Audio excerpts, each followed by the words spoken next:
trying to create an awareness in solving problems of corporate which they are facing for implementing any law which is there. So today's topic is one of the very complex subject and related party transaction. As you are aware that related party transaction, though it is confined to very few sections of Companies Act, Section 276, 188, 177, LODR Regulation 23, but it is talking about so many things, so many issues are there. And this time, to understand this subject and solve the problem of corporate India, we have invited the professionals, those who are working in the big companies, facing various issues connecting to all types of related party transaction. Then we have a two practicing professional, and then one special guest today, which is advocating the governance, and they are talking about the how the related party transaction, despite of allowing in the law, if it is crossing something, they are objecting and they are bringing in the light of that this transaction should be looked into in a different way. So I welcome all for this program. So today guest is Miss Hetal Dalal. She is the President and Chief Operating Officer of Institutional Investor Advisory Service Limited and responsible overall business execution. Ms. Dalal led IIAS team that worked with International Finance Corporation and BSC Limited on the development of Indian corporate governance scorecard, which is very important.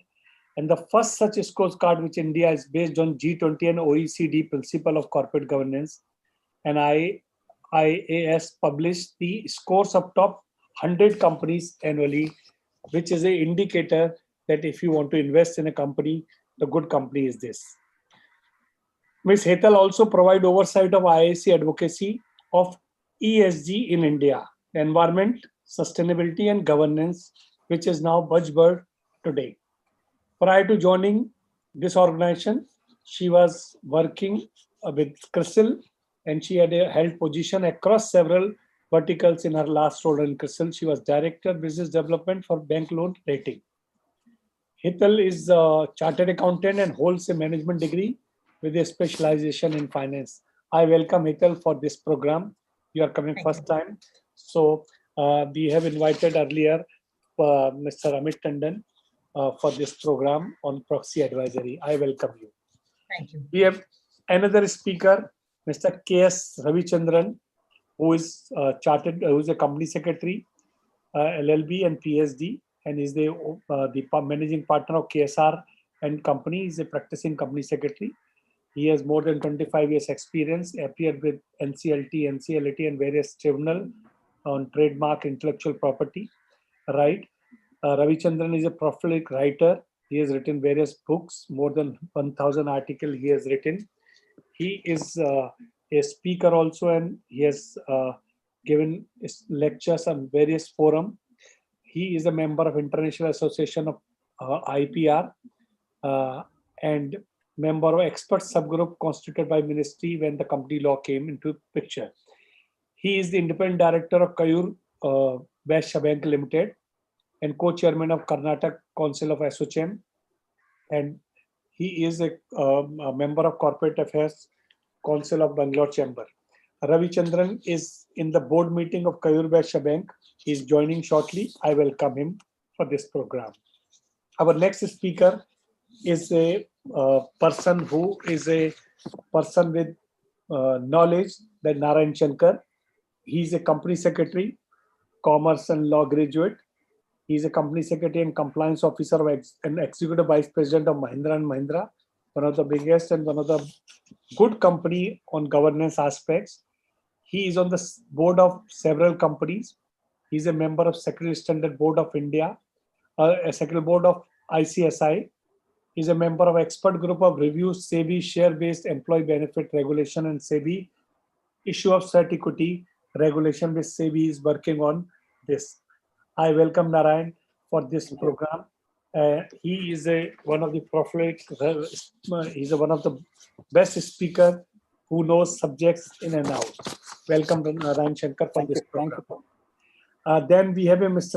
S. Sudhakar, and Sudhakar is a fellow member of Institute of Company Secretary and Chartered Accountant both, and he is a member of ICSA London also. He has worked in various spectrum of legal, secretarial, finance, and accounting. He is working in Reliance Group since 2005. Earlier, he was in a Berger Paint, and the Sudhakar is a secretarial standard member, and he's a presently vice chairman of the secretarial standard board, and he was member of core committee of Vision ICSI of 2020. He has also addressed more than 400 lectures at various chambers and institutions and contributed various articles. I welcome Sudhakar for this program. Thank you very much, Pavan. We have a Ankit Singhi. Ankit Singhi is a partner in corporate professional, and he has written various books, and he's a person who is interacting with so many corporate related things.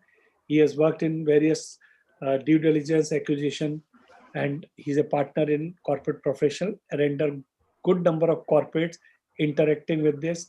And every day he is facing lots of problems related to RPT.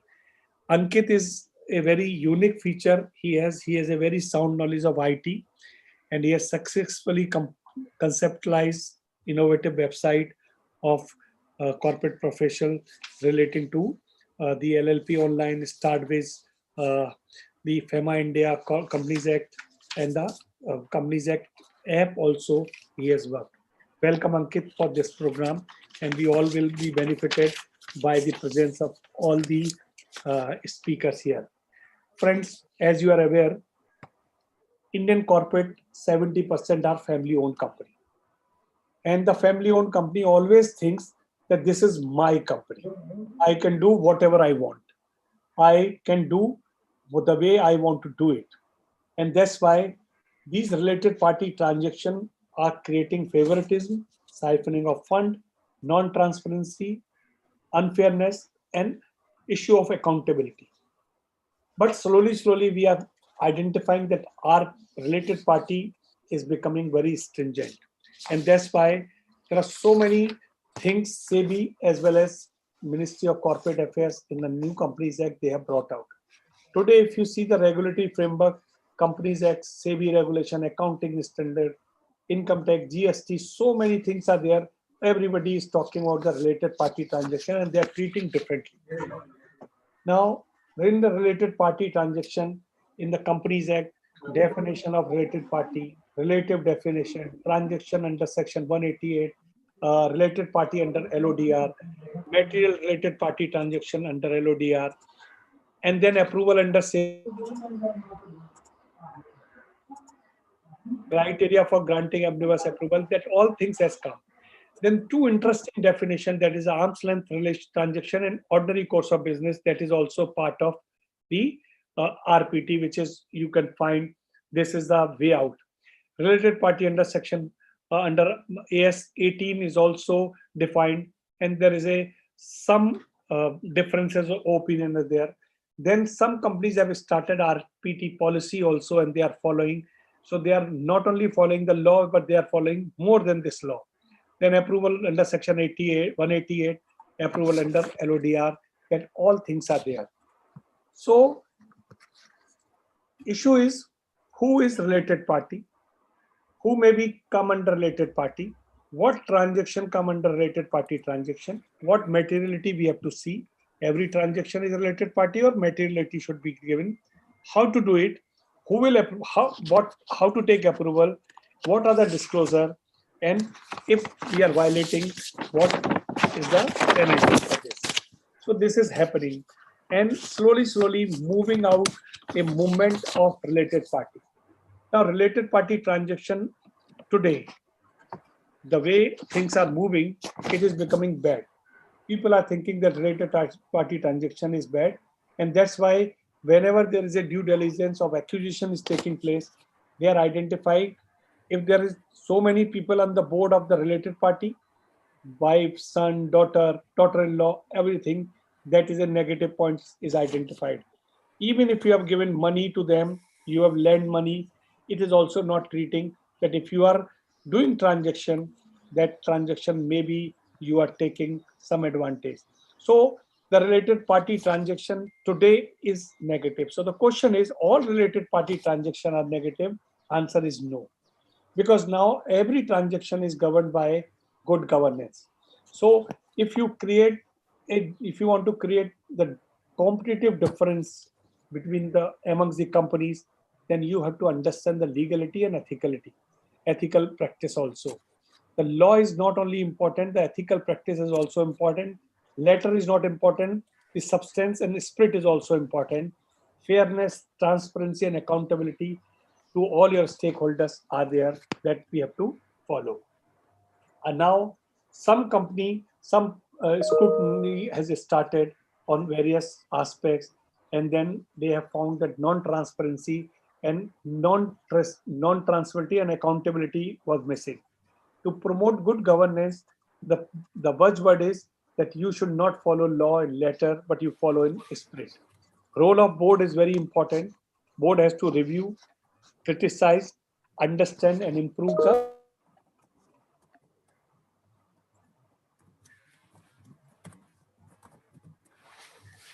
The question is, what is this RPT? Is it bad? What is a philosophy? RPT is not a, uh, if I'm following the law and doing the RPT transaction, is it bad? Or what it is? Is it a way of working of company, in my opinion, and which promote the promoter who controls the company, they are doing some transaction, and in the transaction, they can do. But arm's length and the transparency, these are the two important things. Proper disclosure is important thing. Law cannot reach everywhere, you have to follow. That's a part. Recent case of Raymond, which we have seen, where SEBI has put a penalty of 7 lakh rupees to Raymond for violating LODR principle. That is another aspect which we have seen. The case is very interesting. If you read this, you will realize that law cannot reach there until unless you are going for investigating things. Simple point is, because you are in control, you can manage things, you can take advantage of certain situation which should not be at the cost of the ordinary investor, ordinary shareholders. That is the watchword today which we are following. So friends, today we all will discuss this issue, and the very interestingly, the four professionals which are doing every day, they are not only participating. We have a very prominent speaker, Ms. Dalal is here. She's from Proxy Advisory Firm, and they are in so many places. They are objecting certain things on the legal aspects also. So corporates are telling, because so many people, when we organized the proxy advisory program, we invited all the four proxy advisory head also of India. The people were asking this question, why these people are restricting the legal transaction. And I put this question before all the four people, and then they told the logic that why they have opposed the related party transaction and what was the logic of there. And they have suggested that you are legally bound, but you are not sharing something to the shareholder, but you are taking the chunk of that part to your promoters. So that is their point. Disclosure, they were saying that why you are not disclosing something. So the point is, people have asked this question in that program on RPT related, that we are disclosing what is required. So that's why they are saying, if you are disclosing something and I'm not able to understand that point, it means that your disclosure is not sufficient. So these are the issues which we will discuss today. We have received various questions, more than 50 questions I have received, and I am expecting so many questions. So we will, the program structure will be like this. I will request Ms. Dalal to speak about the why the RPT transaction and the governance issue is there. Then I will ask questions which we have received from all the panelists, and one by one questions we will give reply. my only request to all of you that initially I will go ahead with the, because some important questions of fundamental I will discuss, and after that we will be fast. So rapid round will be there. So only those things where you think this is my views are different, you can raise your hand. I will ask. Otherwise, one by one, I will ask the questions. So we will.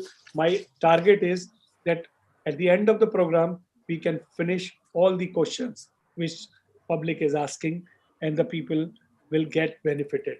So thank you very much to all. Today we have received 1200 registration, and I think 600 people is already participating. That's a big number, and that's why the people are more interested. So over to you, Ms. Dalal. You please tell us the RPT and the governance issue. What are the points? How you are taking this point? Sure. Thank you very much, Mr. Vijay, and thank you for inviting me to this entire discussion. Let me just talk about when we look at RPTs, right? So, related party transactions is a very Asian sort of story. You don't see it in the Western markets. In fact, some of the global investors have a point of view which says, why should you have any related party transaction? So, it goes to that degree, that extent. Asian markets and typically Indian markets, because they are promoter controlled entities, you tend to see related party transactions. Also, you have a lot of global MNCs which are listed in India, and that's unusual. When you look at the global MNCs, the possibly India is the only market in which they're really listed, other than the home market, and a lot of them are not even listed in the home market.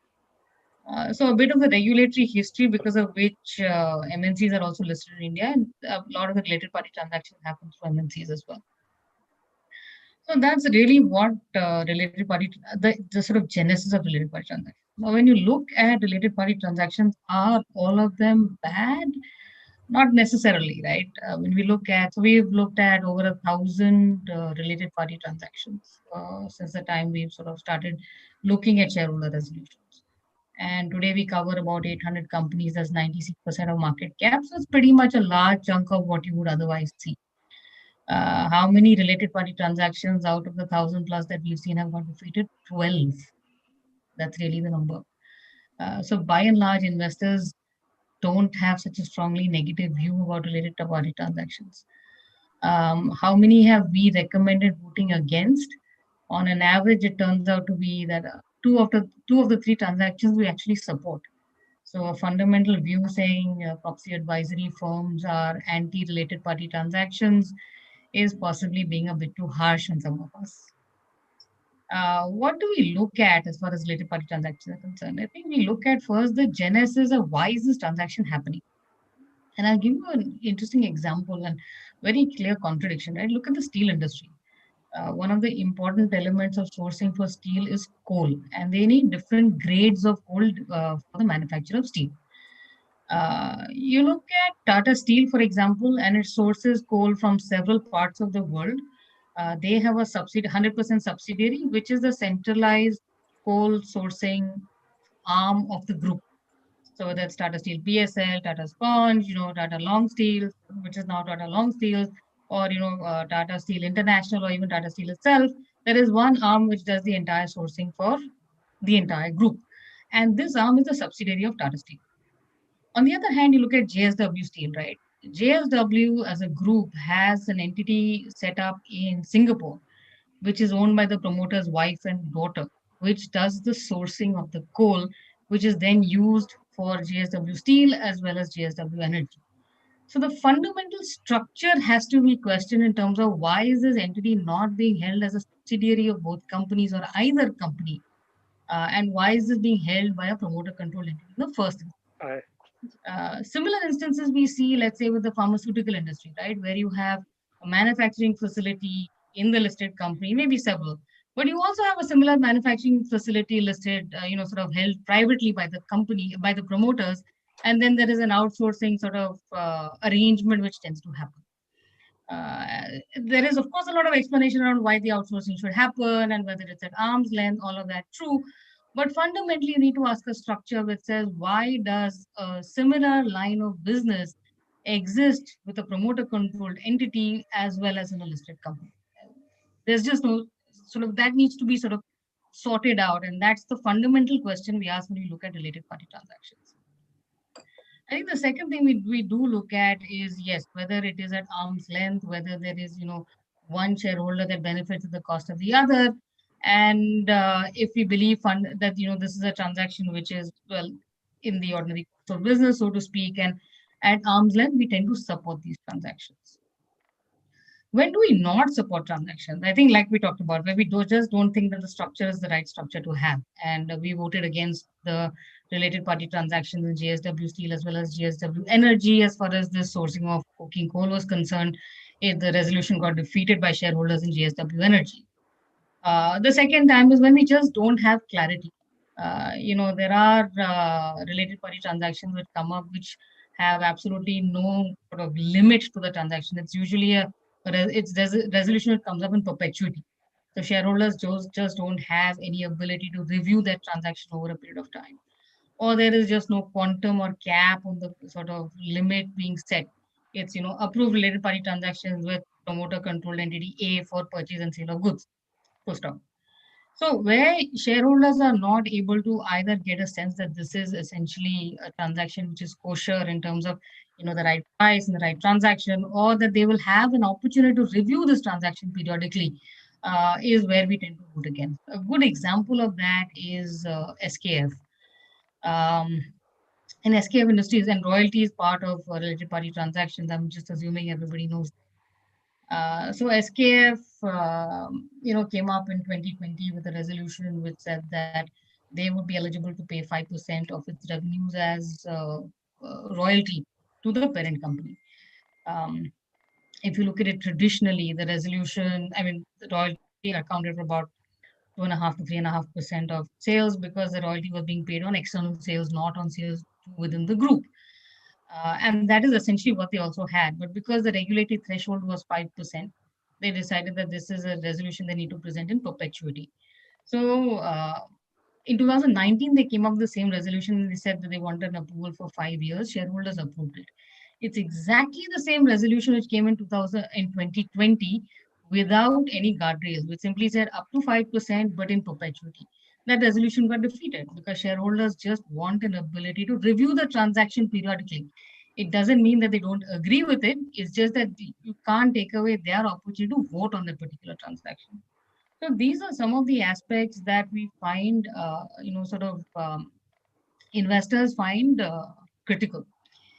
Um, so that's when we sort of tend to vote, and investors also tend to give a lot more pushback on some of these transactions. The interesting piece about related party transactions vis-a-vis Companies Act to SEBI is really who can vote on these transactions, and we do see promoters voting on these transactions. That's largely because when a transaction comes under Section 188 of the Companies Act, interested parties are not allowed to vote. But if the party is not interested in the specific transaction, they can vote on that transaction. Vis-a-vis in SEBI, all related parties don't vote on a transaction. And there are gaps in both these. So when you look at Companies Act definition, right, where interested parties can vote, there is a transaction which happened with NRB Industrial Bearings, where the promoter had given 28 crores of unsecured loans to the business. And to adjust against those loans, they wanted to give him a sublease value of the residential apartment that he was currently staying in, which was essentially leased by the company in a very, very sort of premium location in Bombay at 14 crores. The disclosure levels poor, literally nothing on the size of the apartment. What exactly constitutes the valuation? Absolutely nothing. Pretty much one line saying that this is the valuation done by Knight Frank and I think one other entity. 14 crores is essentially the valuation, and we're going to adjust it against the loans that he's given. And if you look at it in the context of the fact that, where NRB Industrial Bearings is, you look at the numbers, it doesn't take too much of genius to understand where that company is actually heading and what is the sort of driver for a business, for a transaction of this nature. Now, this came under Section 188, right? Not in the ordinary course of business. Typically, 188 is either not in the ordinary course of business or not at arm's length pricing. Um, Promoters, 9% of the promoters voted on this transaction in support. This is a company where 25% of the equity is held by retail shareholders. 1.3% is held by institution, and the residual is held by the promoter group. So 9% of the promoters voted for the transaction, 2% of retail shareholders voted. Essentially, in a 7% total vote, that transaction passed, right? And this is where the role of the fact that interested parties can vote actually comes into play in a particular live example. In the other end of the curve, you have SEBI, which talks about the fact that all related parties to a transaction cannot vote. And that is something as a proxy advisor, we tend to be far more aligned to. Largely for the fact that you will have enough structures around the promoter holding, which you can sort of use to get away from the definition of interested. But essentially, the entire promoter group is what we consider to be interested or related to a particular transaction, and therefore the promoter group in our should be stepping away from voting on some of these transactions.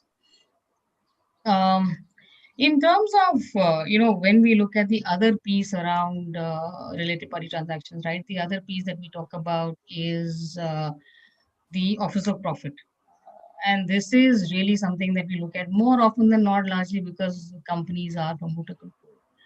And there has to be so a couple of things to look at in terms of context for office of profit, right? Office of profit, yes, if the remuneration paid is above a certain threshold, it needs shareholder approval. And sure enough, the piece that we keep worrying about when these office of profit resolutions come up is two or three things. One is just the number of family members in a business, right? There was at one point in time, I remember, we looked at a couple of companies and we wrote out an article which said, is this the boardroom or the family dinner table? And just the sheer number of family members on a particular board just limits, and in the company, just limits the ability of that company to attract the right kind of talent. And there we believe that's, sort of a bit of a challenge. So we do look at the total number of family members in the company while voting on some of these resolutions. And there have been instances where we've seen, six, seven, even eight family members, in the company, plus another five or six at the board level. So that, in our view, is a bit excessive because it just, you're just looking at it much from a family context and not looking at professionalizing the entire layer. So these are sort of some considerations of voting against. I think the other piece we look at when we look at office of profit is to look at the disclosures. And, while we argue that disclosures on related party transactions are not as clear as they should be, and yes, there's room for improvement, the disclosures on office of profit are, at a level significantly lower. We would want to look at, is this individual who belongs to the family just competent? What is the education background, experience? Is the remuneration getting pegged at a certain caliber or cadre? And we find that, you will have sort of the progeny, whether son or daughter, as the case may be, with maybe, let's say, 5 years of experience getting paid as much as a CFO who's, 60 years old and who's got a whole host of experience ahead of him.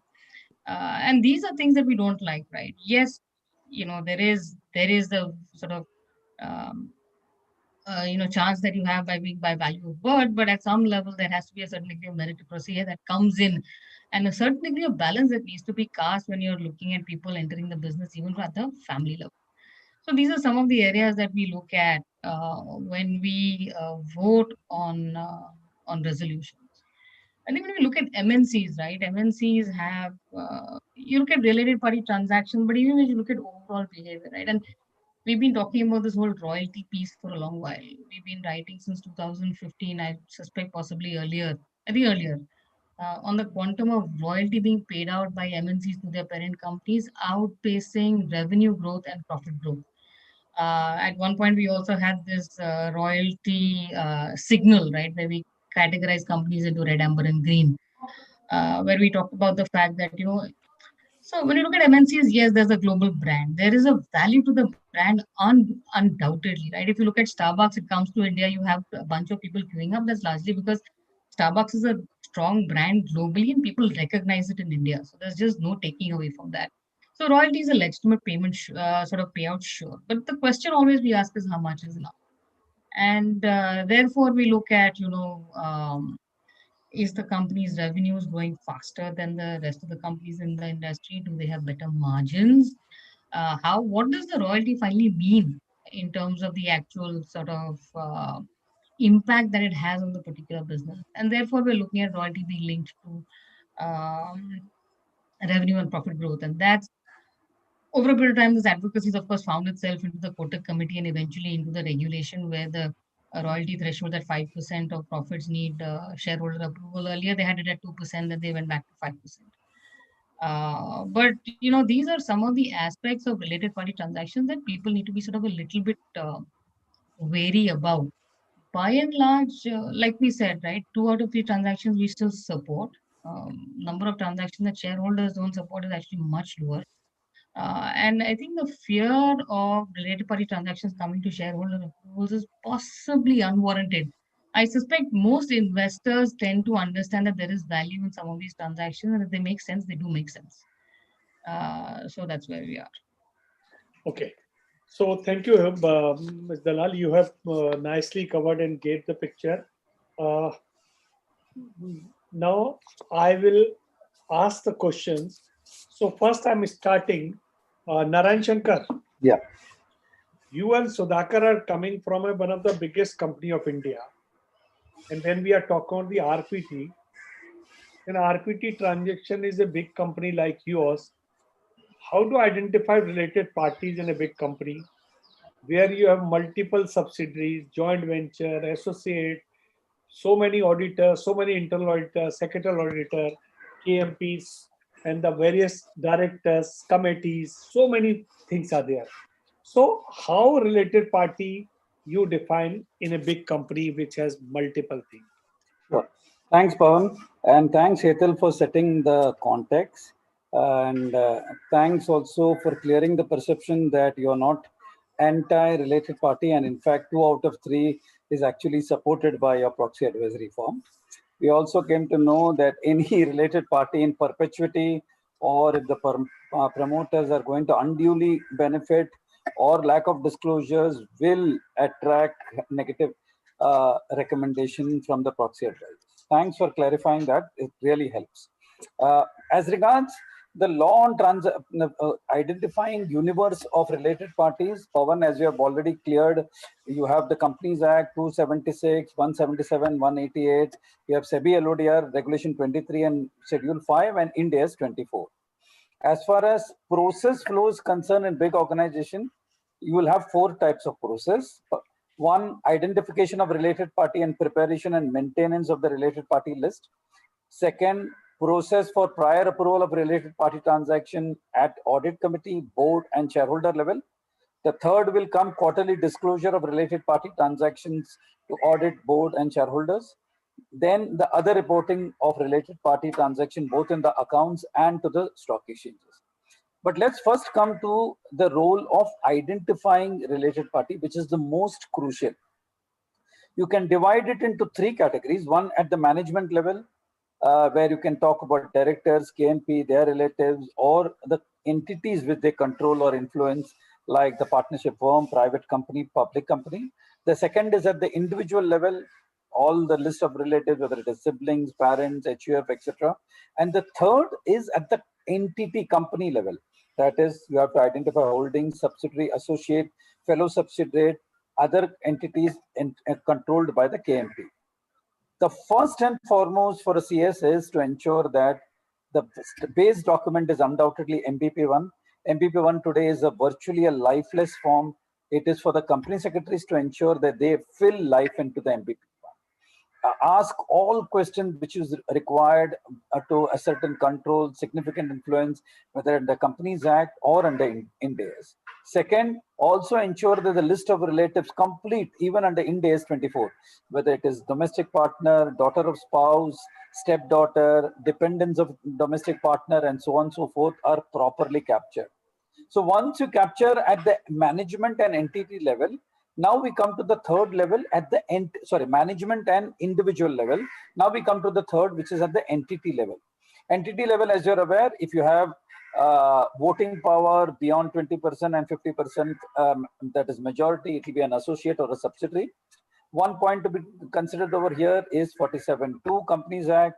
If dividend is unpaid for preference shares for a period of 2 years, those preference shares will get voting power. And you have to even include those while calculating the voting power. So far, so good. But the next element is subjective, where I think there will be some role of company secretaries along with the legal to ensure what is control or participation in business decisions under an agreement. Here, CS will have to peruse shareholders' agreement to see if there is any participative right. Broad examples of participative rights: representation on the board, participation in policy-making decision, material intercompany transaction. If there is dependent on technical information, ownership of 20% is undoubtedly understood. And how do you deal with affirmative and veto rights? Actually, companies, there is some amount of confusion with participative and protective rights. In fact, and negative control. In fact, MCA committee was asked to clarify, but the committee, when they were going into the amendments to the Companies Act, felt that an inclusive definition of control is not ideal because there are myriad of instruments and corporate structuring and that are constantly evolving.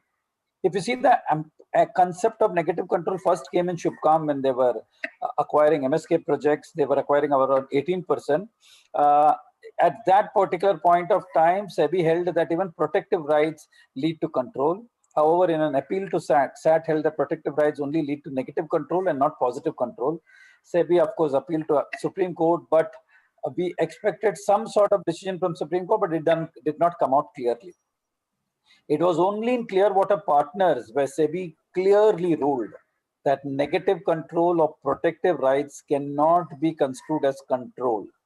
So one thing to get under this judgments is to say that how regulator is considering protective provisions as checks and balances and not tantamounting to control. So if I have to give you some examples which can fall under protective and it need not come into the participative act, is suppose you have a right to appoint chairman, but he does not have a casting vote. You are having a minority shareholder and he has a right to appoint an observer. That's not getting into interference in management. So even veto and affirmative roles would not amount to exercise of control. And let me give you a few examples. If an investor says, if you are amending a memorandum and article to change your objects from your current line, please consult me. That is protective. He is not interfering in your management. Any change in statutory auditors, many of the investors who want to invest 10% will insist on a particular auditor. If the minority investor wants to have on material related party transactions, which are not in ordinary course and arm's length, he is protecting his investment and not interfering in management. So this is just to give you a feel of what is participation in business, how that has to be construed. Now, when you come to related parties at the entity level, there are some entities which generally gets missed. I want to just make a mention so that in big corporates, these are something which you need to ensure is always tick box. For example, ask your parent, they have any associates in joint ventures, they will become your related party. Associates in joint ventures of your fellow subsidiaries will be your related party. Subsidiaries of associates of subsidiaries will be a related party. Another joint venture of venturer or subsidiaries of another joint venture of investor company, subsidiary of joint venture, associate of venturer. These are few examples and entities with your KMP controls. So it is the secretarial department which identifies the universe of related party, disseminates the list to accounts and finance. Accounts and finance team will flag the names of related parties in the accounting system and generate report on related party transaction and trace existing future transaction which may attract legal provisions and approval. So Pavan, identification of related party is one of the most starting and crucial points, which I think all specifically in larger organization, very, very important. Thank you, Narayan. Nicely covered because large company has to do something so the small company can follow their path. So now, Sudhakar, Regulation 21ZB of LODR defines related party to mean related party under the Companies Act 2013 or under the applicable accounting standard, whether both conditions have to be met or either of the two, because there's some confusion. What is your view? Yeah.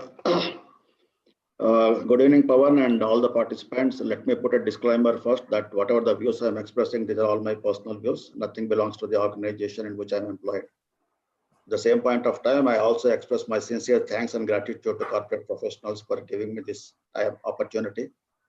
And in fact, every participant as well as every faculty look forward to join the webinars organized by corporate professionals. So with this, as far as your question is concerned, that in the definition itself, it is very clearly there, according to me, that related party, if it is a private company or a closely held company, only it is governed by the Companies Act. So you have to go as per the definition of section 276 only. If it is a listed company, then you have to go for the 2ZB of LODR, wherein it clearly said that related party means as defined under the Companies Act or as accounting standards. So I need not have and, it is either or. So if it is covered under the Companies Act, even if it is not covered under the accounting standards, it is a related party. Even if it is not covered under 276, but covered under the AS 18 or AS 24, still it will be a related party as far as the listed companies are concerned.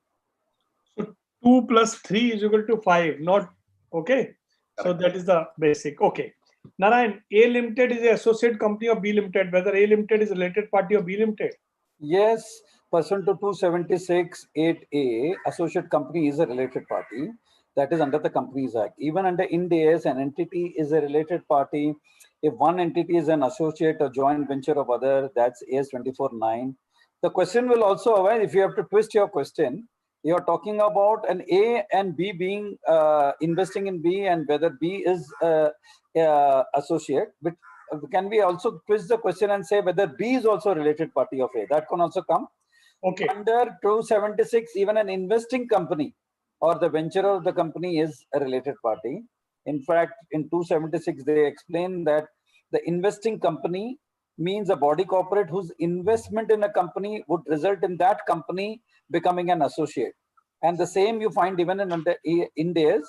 So if the investing is an entity, it's a body corporate, even that investor will be a related party to that associate. It's both ways. Okay. Ankit, whether a practicing chartered accountant who gives professional advice to the company a related party to the company? No, sir, he won't be. Okay. Narayan, whether associate company or private company is a related party? No, I think June 2015 makes a exemption that clause 8 of 7276 shall not apply in respect of section 188, and that covers associate also. Okay. Ankit, is employee is a related party? Not every employee, like a key managerial person or a whole-time director, they would be a related party. Not every employee. Narayan, nephew is a related party?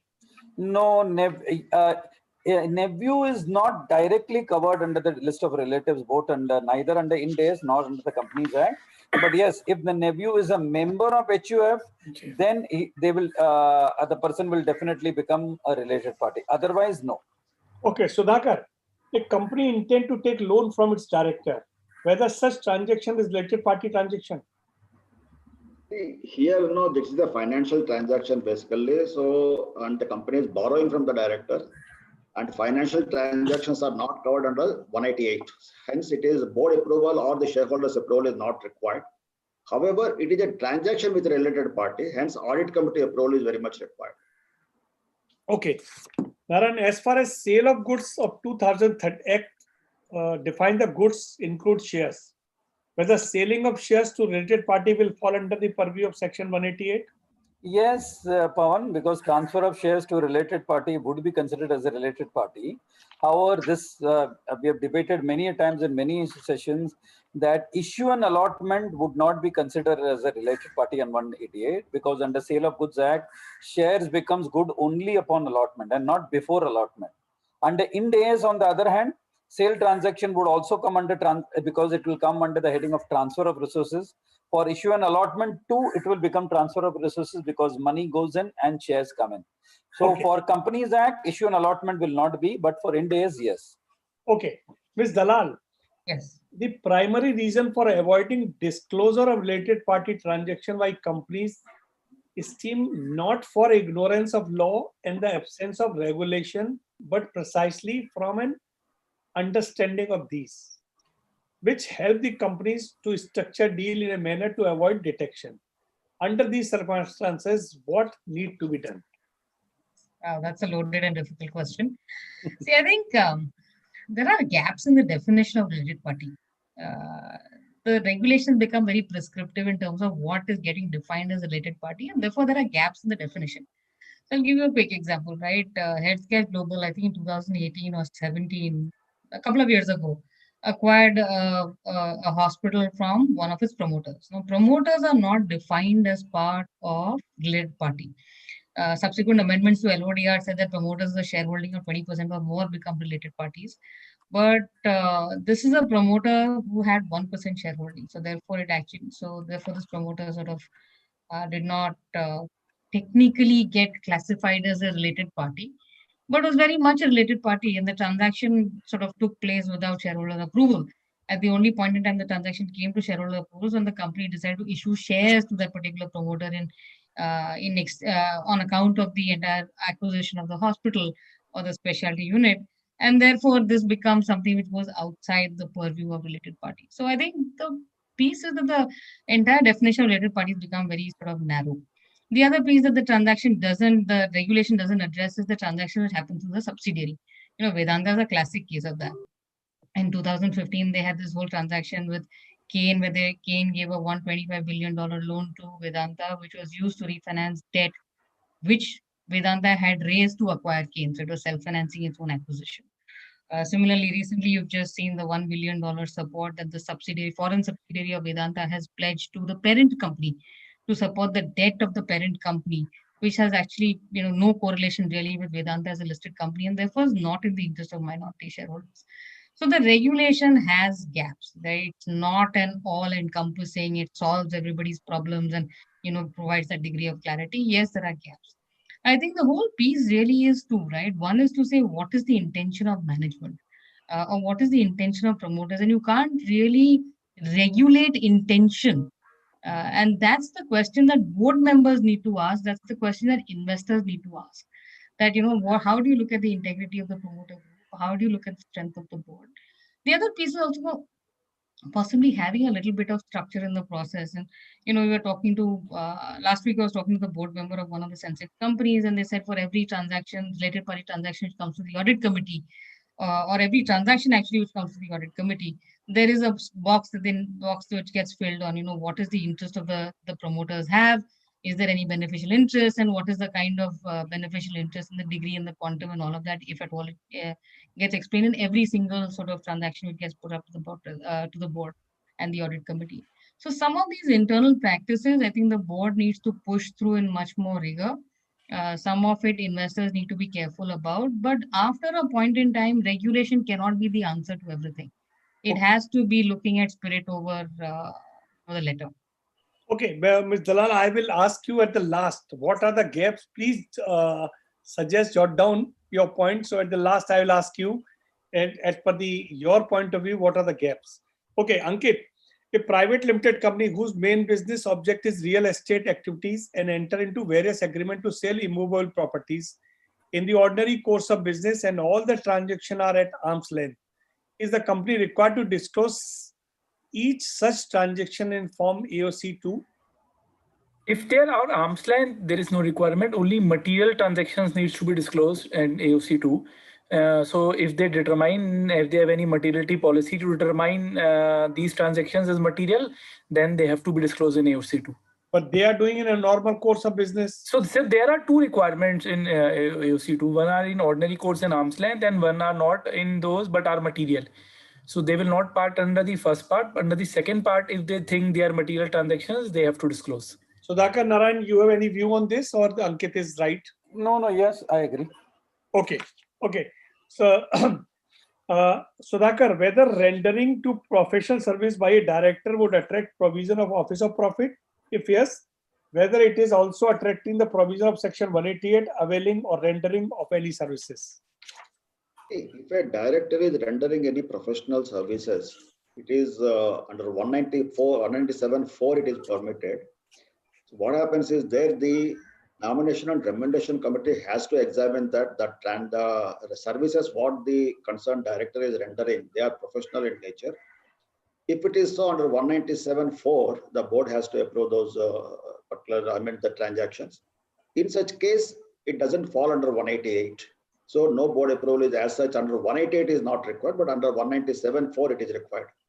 At the same point of time, again, it is a transaction with a related party. That transaction is to be routed through audit committee also. So basically here it is audit committee under 177 and remuneration committee under 178 and board under 197(4).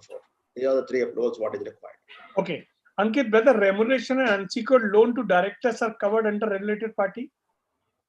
Unsecured loans are covered, remuneration are also covered, but different practices are being followed. While from disclosure perspective, it is disclosed under the related party transactions.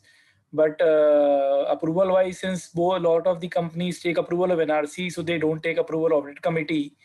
But I think as per the recent recommendation paper issued by SEBI, such transactions are outlined under the related party transactions, and they have prescribed that such transactions would not require approval of audit committee if they are approved by other respective committee. So primarily, it is transaction with a related party, so it shall deem to be a related party transaction. Okay, Narayan, for half-yearly RPT reporting under LODR, do we need to follow only Accounting Standard 18 RPT or also Companies Act provision? For half-yearly disclosures which we make to under the LODR, which is required, we have to go under Ind AS on the accounting standards. Okay, so whether rent agreement with director for registered office is a related party transaction in ordinary course of business? Yes, because the companies normally, in the ordinary course of business, they do hire the office premises. So in case they are taking it on hire from a director, so that is definitely in the ordinary course of business, and it is to be on arm's length basis. If it is so, then board approval is not required. Again, I repeat that because it is a transaction with a related party, you have to go to the audit committee. One thing is very clear, Pavan, that any transaction with a related party, 99.9999% of the times it has to go through the audit committee. There is no second thought about it. As far as the board is concerned, one thing is very clear: if it is in the ordinary course of business and arm's length, which is to be the company secretary concerned has to ensure that with a great responsibility, then in such case it is exempted from the board approval or the shareholders approval, as the case may be. Okay. Ankit, if holding company made payment for an expense of subsidiary and then holding raises an invoice to subsidiary company and the subsidiary company made payment, this transaction will cover a reimbursement of or RPT. Yeah, it's a reimbursement transaction, but it will be deemed RPT. Sudha, Narayan, any point? Any debit between holding subsidiary is a related party transaction, no doubt on it. Okay. Sudha, will payment of commission to non-executive director be treated as a related party? According to me, payment of commission to a non-executive director is not a related party transaction, because if the director is entitled for two things. Number one, it is sitting fees, and apart from that thing, profit related commission. These are the entitlements of a director. So if the company is paying the commission to the director, to the non-executive director even, so that point of time, according to me, it is not under the ordinary course. I mean, it is not under 188, so no board approval is required for that. As far as 197 is concerned, yes, there the board approval is required for that, as well as the shareholders approval also. Okay. Again, since it is a transaction with related party, audit committee approval is required, and it is to be routed through NRC also. Okay. Narayan, can director or his relative vote on shareholder resolution of his or her appointment and remuneration? Can director vote on? Can director or his or her relatives vote on shareholders resolution of his or her appointment and remuneration? If a director, see under 188, if you are going to the shareholder, either because if it is office of profit or any other matter, and if you are a party, while the 188 talks that no related party can vote, however, there is an MCA circular which even Nathal Dalal alluded to, which is 2014, which says that only if you are interested in the context of the arrangement. So if a director is directly interested in the context of the arrangement for himself or relative, he should not. Okay. Ankit, whether audit committee approval is required for director's appointment and remuneration of NRC approval is enough? So as mentioned by Sudhakar ji, if it is being appointed for the very first time, and only after appointment it will become a director, then you will not need the approval audit committee because he's not a related party at that point of time. But post appointment, if there is any change or subsequent modification, then audit committee approval is required. Okay. So Narayan, do we need to note in the board meeting that transaction between wholly owned subsidiary or holding company is as it is exempted? No, wholly owned subsidiary and this, it is not exempt from the board. It is only exempt from the provisions of the shareholder approval. So hence, A1 audit committee, generally we say that transactions other than those covered under 188, if it is there, it will go under 177 and it will also go under board. Okay. So whether material RPT in SEBI LODR is required to be calculated transaction wise or entity wise? It is to be considered both, that you have to put all the related transactions in the buckets. It is entity wise, no doubt about it. Material related party transaction is concerned, it is to be considered entity wise. However, when you are doing it, all the transactions during the financial year, you have to put it into the different buckets. You cannot club, oranges with apples. Apples you have to put in one bucket, and similarly, oranges you have to put in another basket. That means what I'm trying to say here is sale transactions are separate, purchase transactions are separate, services are separate, which you are rendering, which you are availing. So like that, you have to put into different baskets, and then you have to see whether it is coming under the material related party transaction or not. Okay. Okay. So as per you, sir, each bucket has to be aggregated to determine the materiality. Absolutely. Okay. Madam Dalal, most financial fraud have their genesis in related party transactions. It has been seen that it is not the spirit of transaction which matters, but whether the transaction falls under the purview of legal definition of related party. If it does not, then the question of disclosure does not arise. How could such situation be dealt with, and how much you have seen in your experience? I think there are various structures. See, look, companies have complicated structures, right? At the holding level, at the subsidiary, associates, joint ventures, and large companies, more complex the holding structure. Some of it is for purpose, in the sense that there is a particular reason to have a subsidiary in a foreign company, in a foreign country, the joint ventures, there are sort of very specific, obvious business reasons for having that. Can there be structures around this? Yes. I mean, if you look at Suchita Dalal's, sort of classic box structure where she talks about, the 3 boxes which get created and an entire RPT flows through without shareholder approval, all of this can actually happen. How can you protect yourself from it, right? I think from an investor point of view, you can only look at it from, whether the board is responsible in being able to address some of these transactions, get into a more granular detail around why these transactions are taking place, and if there's something that actually at the end of it doesn't add up. In a lot of the failures that we've seen, right, there have been early warning signs of things not adding up. It's not that, once the failure happened, we all discovered something was, amiss. And that's really where the criticality is. So are you looking at these early warning signals, and therefore do you sense that something's wrong? If a structure is getting created outside the system, outside the legal realm, and can investors therefore do something about it, becomes a bit difficult. Other than the fact that they provide pushback to the directors on their reappointments to send that particular message and engage more sharply on asking some of these questions. I think where transactions are outside the scope of regulations and these fancy structures are getting created, it eventually ends up that the regulator having to step in, which is also what happened in Raymond's, right? Where we looked at the transaction, sure, it came to related party transaction approval. And if you look at that SEBI order, it sort of quotes our report as well, because we wrote a lot about, that entire transaction. But some of the things in the SEBI order which actually come out of the entire piece are not disclosed anywhere. That's just not available in terms of a disclosure. So at that point in time, regulator needs to step in. Whether such payment of dividend is related party transaction? No. Narayan? Yeah, sorry, what's the question? Dividend paid to a shareholders come director, whether such payment of dividend is related party transaction? So dividend will not come under 188, it will not be, but Ind AS definitely it is transfer of resource and it will come. So if it is Ind AS, both for approval for a listed entity as well as for disclosure. Okay. Sudha, a company wants to give professional fees apart from remuneration to its director for his professional service to the company. Whether such professional fee is a transaction under Section 188? No, again, see, the same thing is we have to see whether it is in the office or place of profit or not.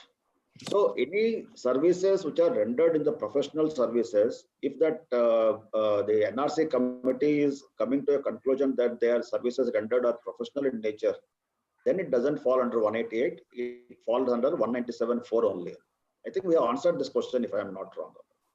Okay, Ms. Dalal, just tell me, I am the professional who is providing services. I am on the board of the company, and then the company is taking my services and I'm on the board also.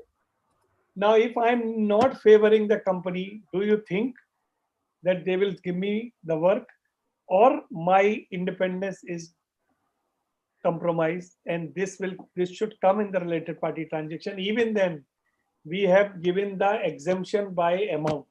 What is your view? Fair enough. I think it's a good question. So when we look at professionals who provide services, they're typically lawyers, chartered accountants. And I think the degree of independence gets also driven by the quantum of remuneration. So let's say you have, a partner of the largest law firm in India on your board, and you're going to pay that law firm, let's say, maybe even 50 lakhs or 2 crores.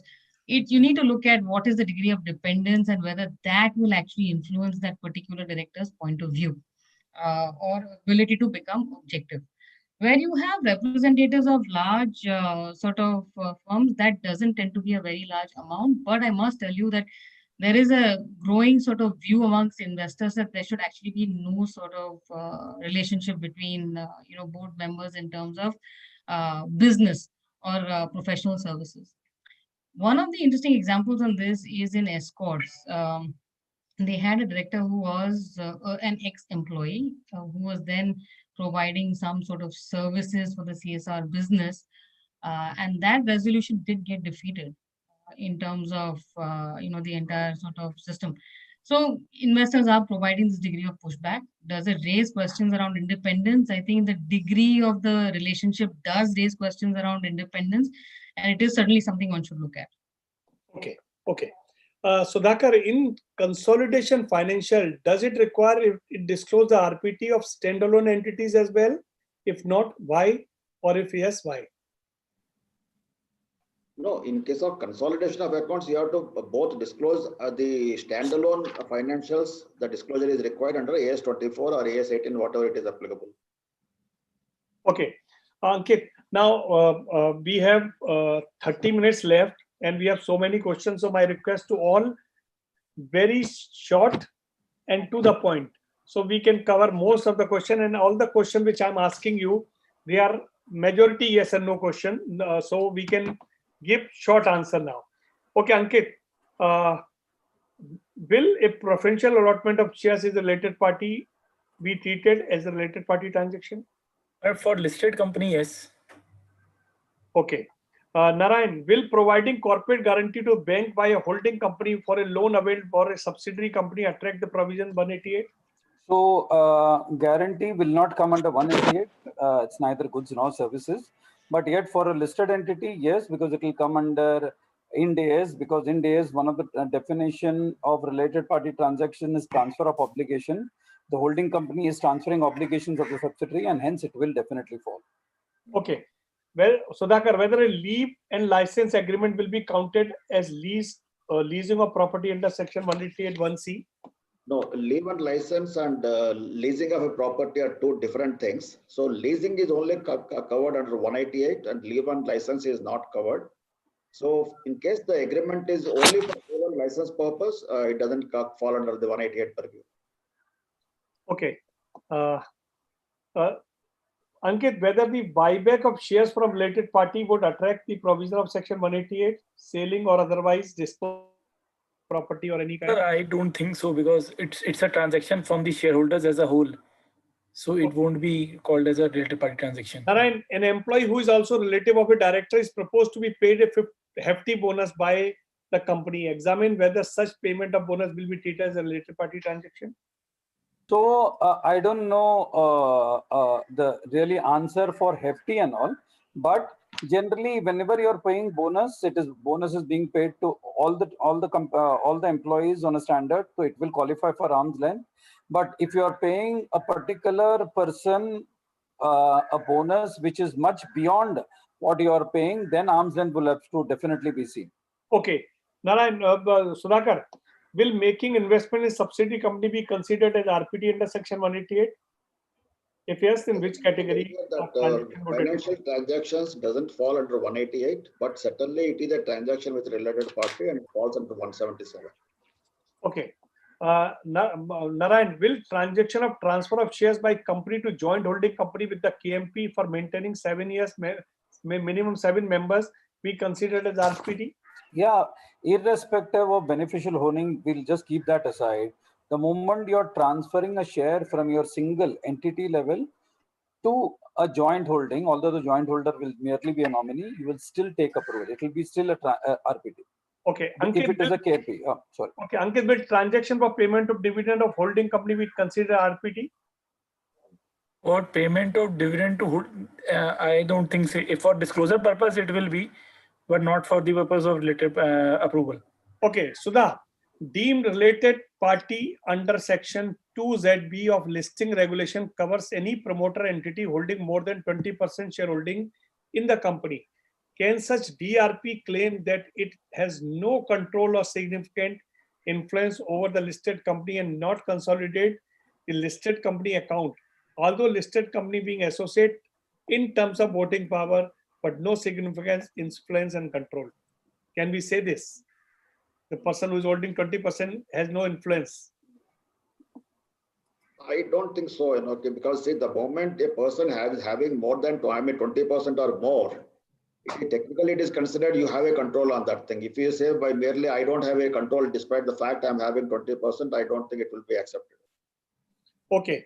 Ankit, can you provide a few practical examples of transactions which come under the purview of office of place of profit held by directors and office of place of profit held by individual other than director?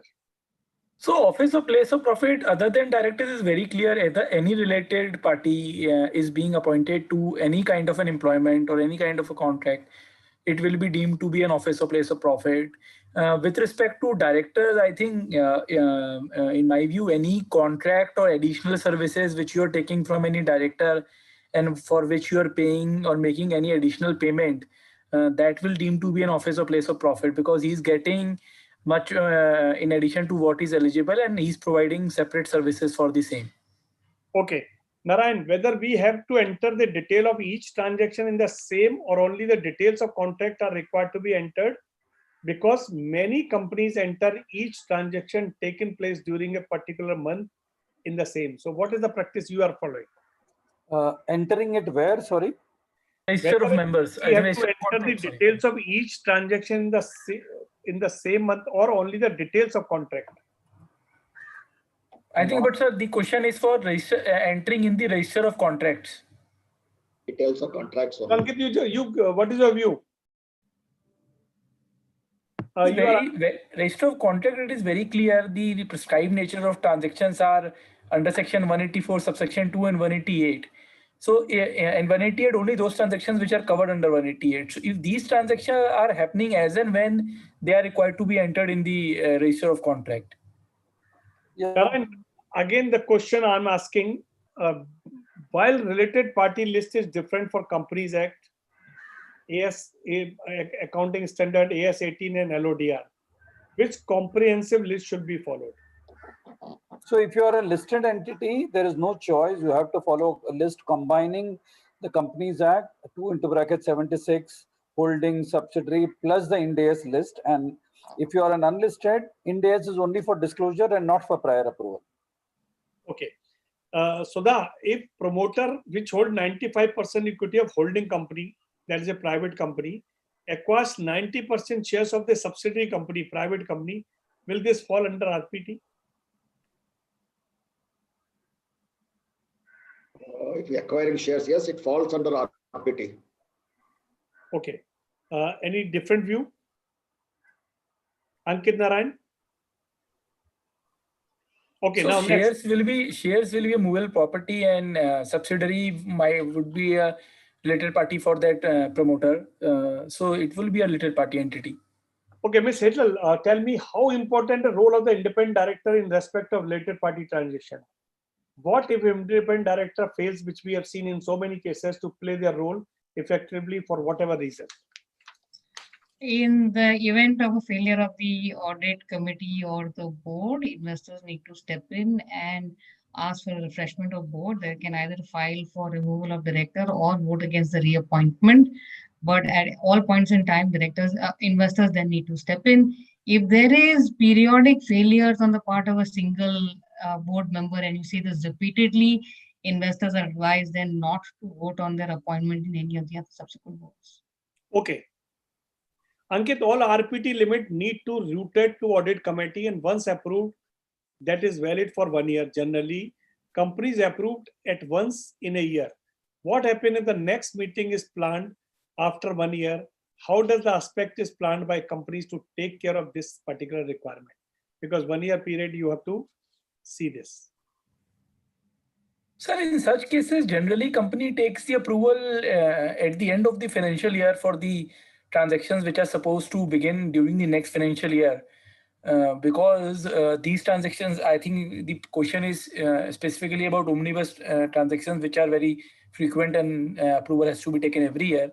So since companies are aware, they take transactions at the end of the year for the next year or at the beginning of the next year. I think Sudhakar ji has something to add. Yeah, Sudhakar.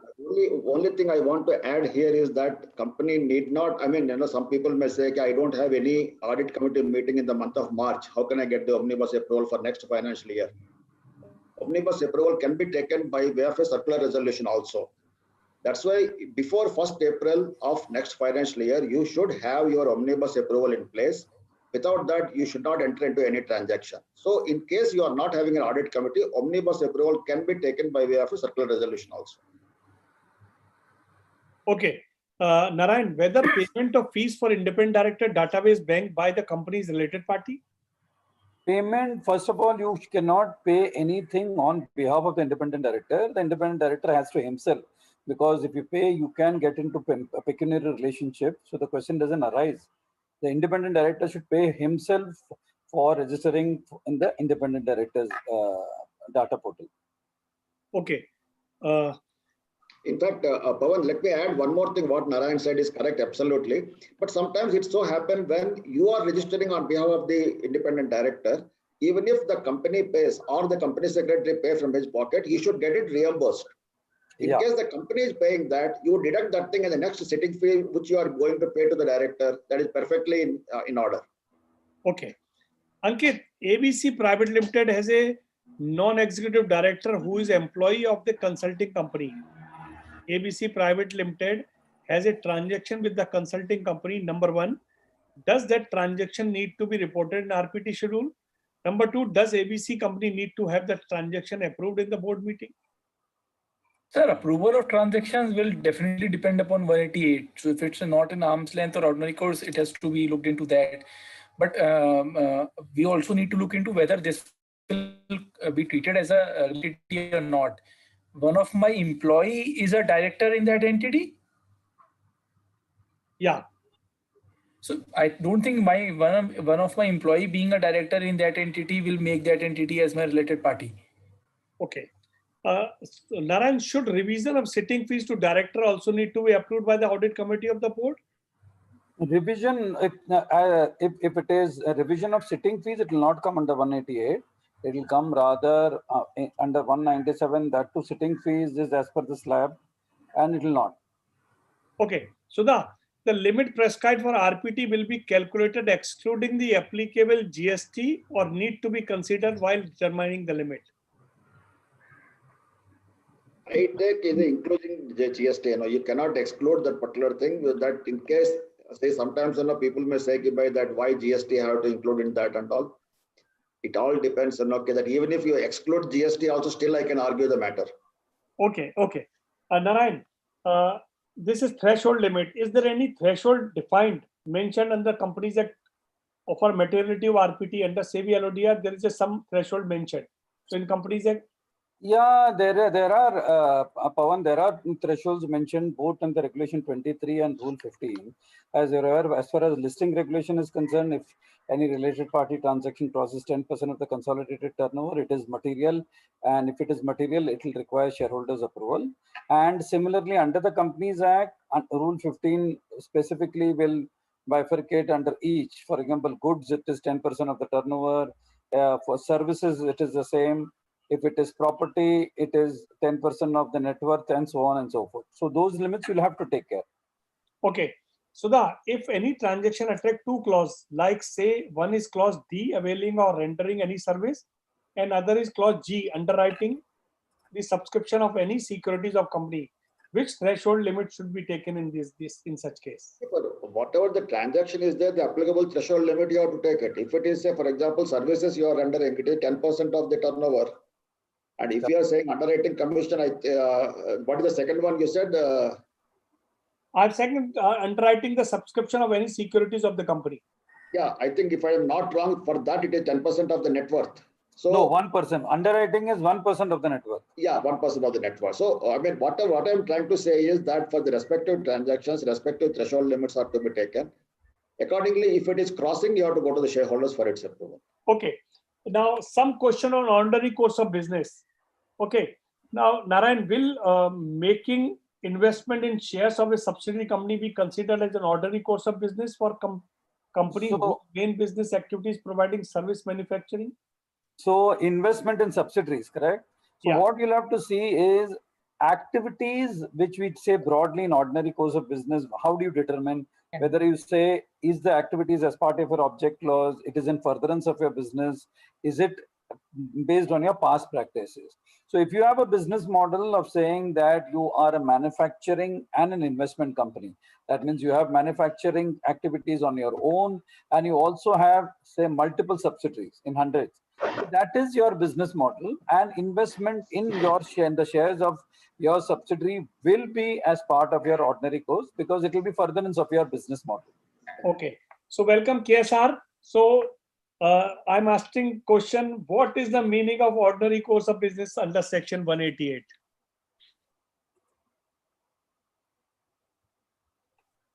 KSR, I'm asking question, what is the meaning of ordinary course of business under section 188? Excellent. I was referring to the Russian company law, and I found the meaning given to ordinary course of business in the Russian company law is one of the best.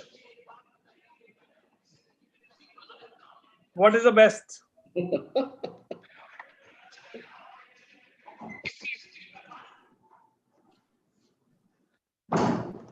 The national convention's language was coming. See, in the ordinary, I mean, in the last convention in the Eastern India conference, I was mentioning this. When a company is doing in its ordinary course anything expected by the company to be done for the purpose of running its business in the day-to-day, and the additional point is very important here.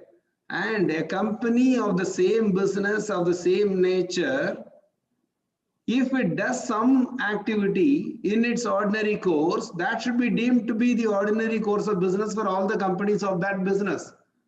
So therefore, I found there is a very beautiful, wider meaning of the term ordinary course of business. And in saying so, I am confidently saying that Companies Act 188 did not put any fetters in the thought of what is construed as ordinary course of business. Absolutely. Okay. Okay. I want to add two things to this thing, what KSR has said. In fact, in 2014, if you remember that there were several representations were given to the Ministry of Corporate Affairs to define the ordinary course of business. That point of time, I was telling time and again in every forum that let us not, the Ministry of Corporate Affairs haven't got tempted to define that. Had it been defined, we would have had it. Number one. Number two, I want to give, take one more minute. I want to give two examples for the determining the ordinary course of business, because this is very, very important definition. As KSR has rightly mentioned, Narayan also mentioned the same thing. Any action for furtherance of business it is in the ordinary course of business. For example, I always give it in the whenever I deal with RPT. If Reliance Industries Limited is buying 1,000 acres of land and constructing houses there, and it is giving to its employees who are in the manufacturing side or in the township, and giving it to them on rent or as providing a staff quarters, is it in that acquiring land and constructing the buildings thereon in the ordinary course of business? Answer is yes. Similarly, I am also selling those flats to my employees at a considered amount of discount because I want to retain the employees. Again, it is in the ordinary course of business. But I am acquiring the 1,000 acres of land, constructing the house, and I am selling to everybody and anybody. Then it is not in the ordinary course of business. It is a business for me. This is the example how one has to understand it. Okay.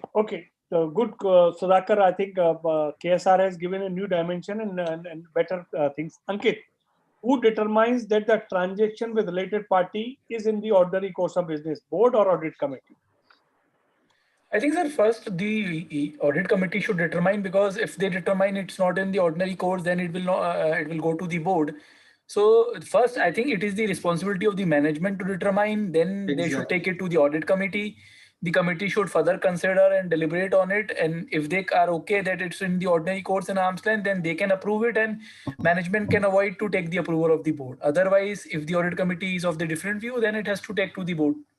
The parameters are to be defined in the RPT policy. So based on which the audit committee will determine that. Okay. Sudhakar, taking property on lease from related party for doing regular business, whether such transaction be treated ordinary course of business? As I see that again, the same thing. If I have to treat it in the ordinary course of business, I have to put that to the acid test. Is it furtherance of my business activity? If it is so, and I am taking the premises on lease basis, yes, it is in the ordinary course of business. Then I have to also see whether it is an arm's length. If it is so, then it is exempted from 188. Okay. Now, KSR, how do satisfy the criteria of arm's length pricing? Sir, there are various factors with respect to arm's length. One of the examples I have given is that a company has a particular level of capacity, particularly in COVID era, I am telling this. If somebody is able to give a cost for the purpose of maintaining your fixed cost, otherwise the plant is going to be idle. Otherwise, you are not going to give employment, salaries, and other things. It is subject to facts and circumstances of the case. Arm's length, at arm's length, can be defined to mean the consideration which satisfies at that relevant time, which a businessman of reasonable prudence experience, applying business common sense, would see it as arm's length transaction. Deliberately, if there is an underpricing or overpricing, which has not been happening in this company with other transactions of similar nature and size, then you can say it is not on arm's length. This is a very, very simple concept. This can be the premise with which we can study the case. Okay, Kesar, I'm just adding this question. What is the best way to ensure that transactions are done on arm's length pricing? For some example are of quotation, certificate, agreement to not to enter beyond ALP. Will it suffice for compliance? Yeah, it should be. I have always been saying that the audit committee of the board, if it is scrutinizing and reviewing all the related party transactions, must require the management to say why do they consider this as arm's length. That recording is very, very important. Okay, Ms. Dalal, tell me. One thing I want to add here is that as far as 188 is concerned, it is not talking arm's length pricing. It is talking arm's length basis. Arm's length basis and arm's length pricing are two different things completely. When we are deciding arm's length basis, there will be a bundle of factors you have to see, and pricing is only one of that. There were other things are there, like your delivery terms, your credit period, your quality of the goods. So many things are there. So to get that exemption in the ordinary course of business and arm's length basis, we have to say, not arm's length pricing. Okay. So Pavan, I think I agree with Sudhakar also, because basically the audit committee has to say that is transaction between two related party is conducted as if they were unrelated, basically to get out conflict of interest. An audit committee has got various methods. There is comparable uncontrolled price method, resale price method. You will have, suppose if it is holding subsidiary, you may just do a cost plus method, or you may do transaction at a net margin method. So the methodology may be multiple. The key logic applied by audit committee is this in such a way that conflict of interest is avoided? Okay. Just I want to add, just Pavan, I want to add. So I have a limitation of time, so when I have to cover so many questions. This is a very important subject because arm's length basis. What I will take only 1 minute. What Narayan has said, pricing may be well within the things, but you are giving the credit period 30 days to everybody, and to your related party you are giving almost say 120 days. That is not arm's length basis. This is only the point I am driving it. Yeah, this is, you are giving additional benefit. Mr. Dalal, tell me just what audit committee should look into to decide whether this arm's length, as per your point of view, which you are seeing that some transaction is not arm's length. So in your opinion, what audit committee should see? I think it's the test that Mr. Shankar talked about, right? That the transaction has to be equal to what you would do with equivalent to what would be undertaken with two unrelated parties. I think that's what we look at, and therefore it has to be comprehensive beyond pricing, but also other terms of the transaction, as Sudhakar is also saying. So it has to be a combination of both.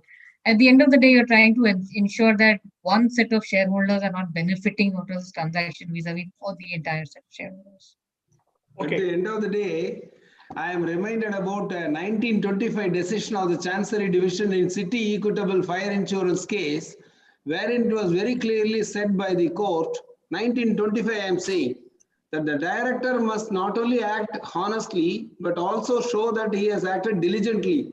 So he has to, as a member of the audit committee, apply mind, look at all the factors relating to that transaction and be satisfied that yes, that is why the concept of materiality has come, because audit committee cannot go into everything, each and everything. That is why they have said you apply thought. And KSR not acting diligent will get you an officer in default too. Absolutely. Okay, friends, now I have to take your help. We have completed time, but I'm extending 15 minutes because we have 30-40 questions. So what I'm doing, I'm asking yes and no, please. It's a rapid round. So we will not go into detail and not cross question answering for the time being. Okay. Narayan, if company is in business of manufacturing, then how come shares are goods under section 188? And why sale of investment between parties are RPT?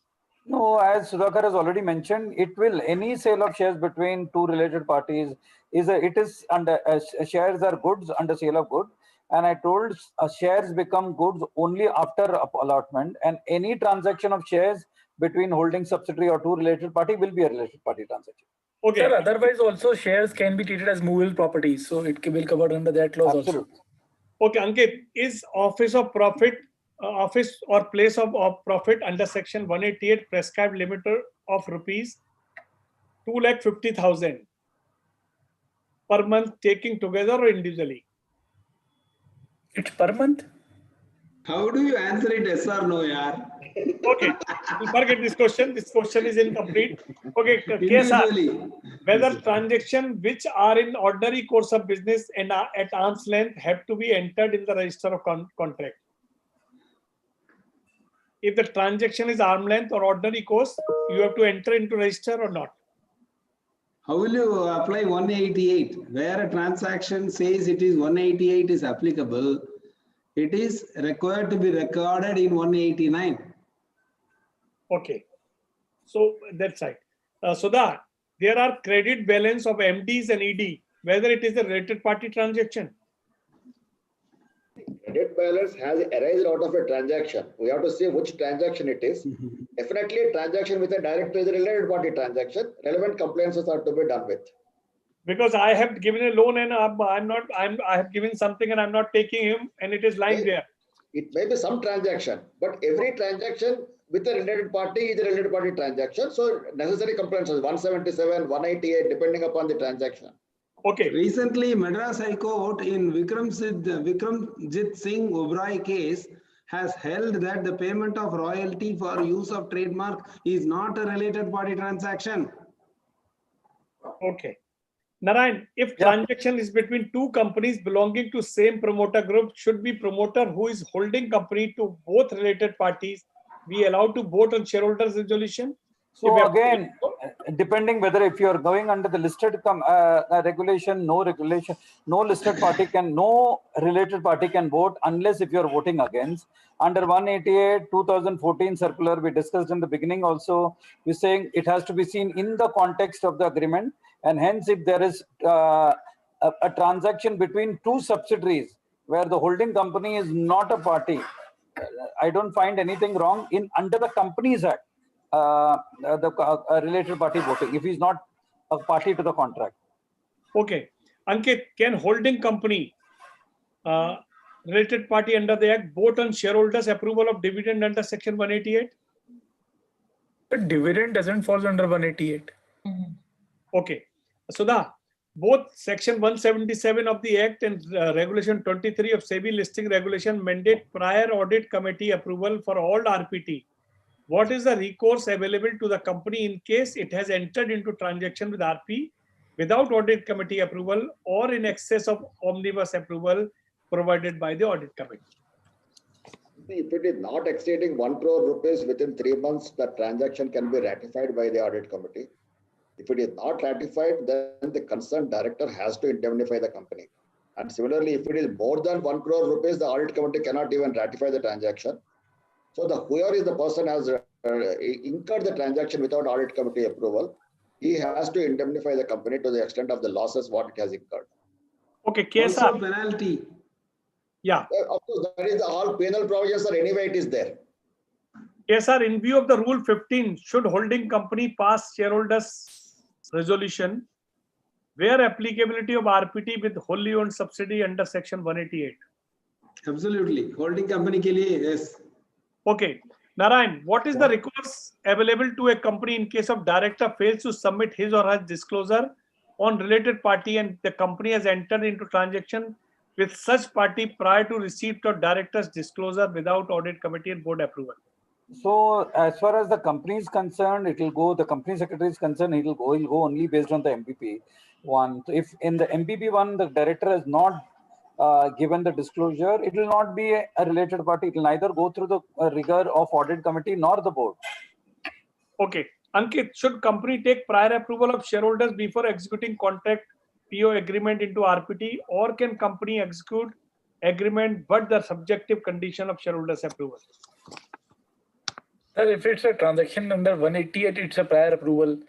While regulation 23 doesn't mention prior, but generally people take it prior. Under even the discussion paper provides for amendment and making it a prior approval. So if the transactions are relevant, it has to be a prior approval. For delegate, I have received some questions which are very lengthy. We will give separate answer. I'm not asking because it will take away other questions.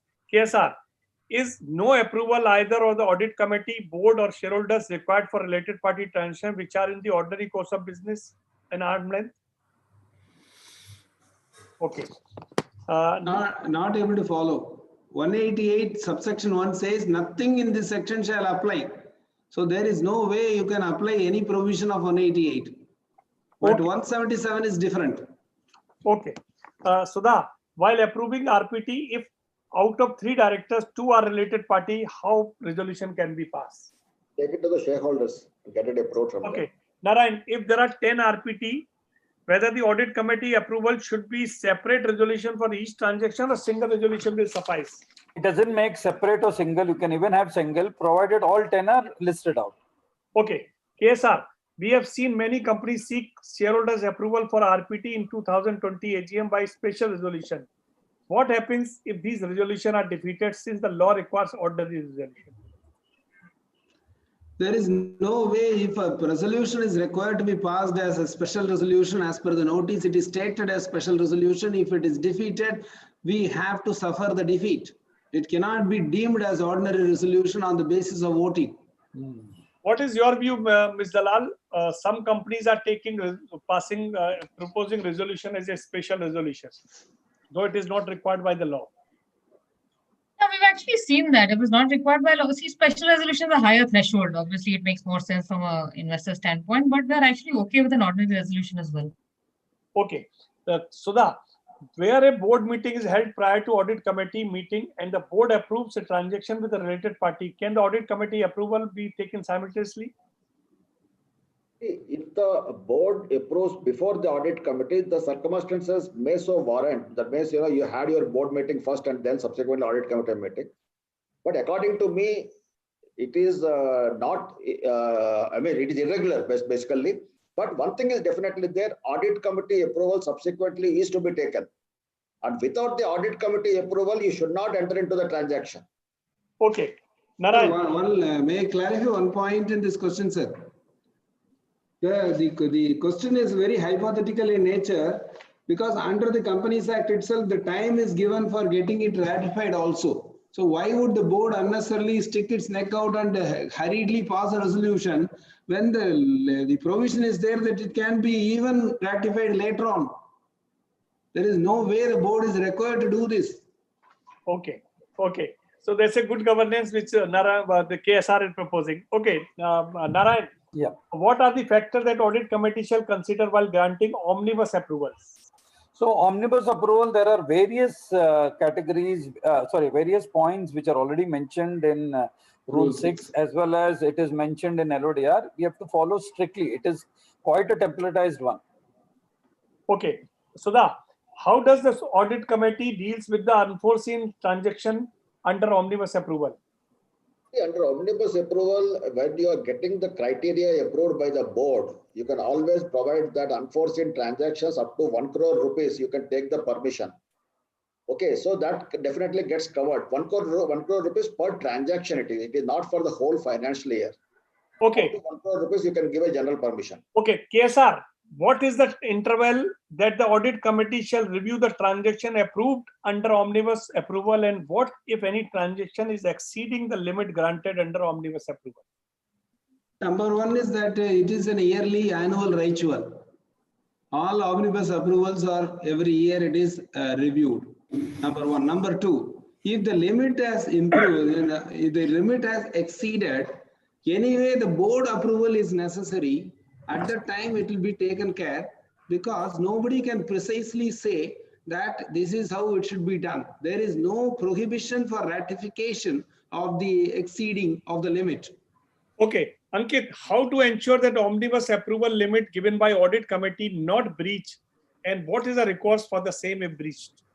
I think we should follow it up on a monthly or a quarterly basis, accumulate all the transactions and set a higher limit of the approval given by the audit committee. You can set those formulas in an Excel. It will give you an indication as and when the limits are supposed to breach, and then follow it up regularly and bring it to the notice of the audit committee. Okay, Ms. Dalal, how important is the role of auditor and their ability to ask the right question? It has been seen there is so many cases of and financial fraud. There have been complicity of the auditors. I think it's a bit harsh to say, but they would argue that there is quite a bit. Audit is an assurance function, right? And there is this whole conversation about them being watchdogs and not bloodhounds. But I do think that auditors on related party transactions need to ask specific questions around who are the beneficiaries of the particular transaction. At this stage, what we understand audit firms do is simply look at the transaction from the perspective of whether they comply with the policy stated by the company and whether they've got the audit committee approval. I think they need to look a step ahead of that. Okay. Narayan, how to identify RPT to be disclosed in AOC2? AOC2, I think we have already answered those which are in ordinary course and arm's length only material, and others everything. If it is not in arm's length, all. Okay. Yes, sir. Whether loan given to related party to be disclosed in the form AOC2? I don't think so, sir, because disclosures are separately given under the 186 itself with respect to that, but they are nevertheless related party transactions. Okay. But only the case, sir, it will be loan, AOC2 will only cover 188 and loan is not covered under 188. So to that extent, answer will be no. Sir, what I am trying to say, I'll clarify. 186 now, after the amendment, mandates the loans to be given in a particular way, and also the resolution requirements, and also the default issue, and also interest clauses. So when you are able to structure the loan with a particular period of interest, where is the arm's length problem in that? Okay. Now, Narayan, Ankit, whether reporting of RPTs in form is EOC2 is for all RPT transaction or only material RPT transaction? Sir, this is the question I also answered, Sankarji also answered. For material and for the transactions which are not in arm's length or ordinary course. Okay. Can we mention the direct, Narayan, can we mention in director's report that RPT transaction form part of the financial statement, thus not forming part of AOC2 as required under the applicable section? No, AOC2 is required. You can give cross reference to the AOC2, but AOC2 is definitely required. KSR, if the transaction is covered under two sections of the Act, like section 86, 186 and 188, which one would you prevail? Both. Okay. To save time, I'm not using Sudhakar's full name, so I'm using Sudha. Sorry, Sudha. Okay. If subsidiary directly appoint a relative of KMP of the holding company, can the holding company take a stand that there is no contract or arrangement the holding company has with the related party, and as such, no approval of audit committee or board of shareholders is required? Sudha. It falls because the holding company and subsidiary company, they are related parties. If the subsidiary company is appointing a director's relative as a employee, that point of time also it falls under the related party only, and the necessary approvals are to be taken. Okay. Kesar, question for you. How do you ensure the professional services of advocate being a related party on arm's length basis? Because unlike other non-professional services like banking, insurance, estate agent, we can take comprehensive court. But in professional service, how far comprehensive courts are relevant? Sir, I will take the example of insolvency bankruptcy court. I have been appearing in NCLT several times. The courts ask, what has been your income for all these years? Suddenly you are asking for 52 lakhs remuneration for 3 months CARP. So we can easily see it, sir. Okay. Narayan, are promoter considered as related party if they are not director and shareholders? No, only if you are a director or a shareholder under 188. But of course, under LODR, any entity in the promoter group holding 20% will definitely be a part of related party. Okay, Ms. Dalal, the importance of this related party voting. They are not participating the interested related parties. What is your experience whether this particular law where the non-related party or the other people are voting is any impact on the governance or any change has taken place by this law? I'm sorry, are you referring to the majority of minority? Yes. Yeah. Okay. So majority of minority is a great sort of leveler as far as related party transactions are concerned. It's put promoters and audit committees a little bit on the back foot to be that much more careful. It has empowered minority shareholders in terms of voting on these transactions.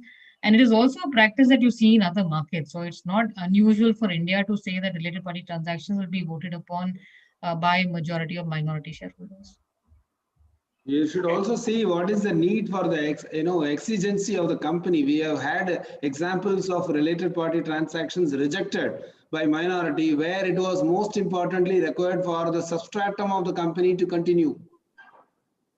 So I think we could take this offline, but I think there are conversations around the fact that related party transactions have been the cause of financial leakages and perhaps the downfall of several companies. Therefore, empowering minority shareholders to that extent allows them to have a more protective stance. If the transactions are in the long-term interest of the company, there is no reason for minority shareholders to reject the resolutions. And I know you missed the earlier part of it, but when we looked at 1,000+ related party transactions, up till now only 12 resolutions have been defeated. Okay, Mr. Dalal, I'm asking one question. There are some companies which have explicit policy for disclosure of related party. These companies do make elaborate disclosure about the related party transaction. What is it that drives the individual companies to follow such a path, and whether the market plays on premium on such companies? Yes, the market does value transparency and disclosure. It does definitely value better governance. So when we looked at the assessment that we did for the top 100 companies over a 3-year period on our IFCI, BSCIS corporate governance scorecard, and we looked at the companies we evaluated, which were well governed, let's say 2 years ago, vis-a-vis what they are now. Very clearly, their price performance was better than the rest of the companies, and they also beat the index performance. And their stock volatility also was significantly lower than the companies that we considered not well governed. So yes, the market does value better transparency and disclosure Some and does play a example can premium you for give? it. Like I said, at a portfolio level, when you look at companies which have, when we look at the top BSE 100, right? We had companies which scored above 60, which we consider good and in leadership category. That entire set of companies over 2 years and 3 years had outperformed companies which we considered were not very well governed. At a portfolio level, this is true. Will there be exceptions? Sure, there will be exceptions on either sides. But the market does value companies which are better governed. These companies also showed lower stock volatility when we calculated beta. Their stock volatility also was significantly lower than those which we considered not well governed, and also compared to the index. So they were actually better performed the index. Okay, KSR, I'm not asking this question to proxy advisory. They are opposing some resolution which is legally permissible, but they are saying this is the related party transaction and this is not good for the investor or shareholders. What is your call? There is a promoter who wants to pass a resolution and you have to advise them. And they are opposing because it is not a good governance, though it is allowed legally. How the conflict you will resolve? No, I don't think there is any conflict because after all, it is an external advisory.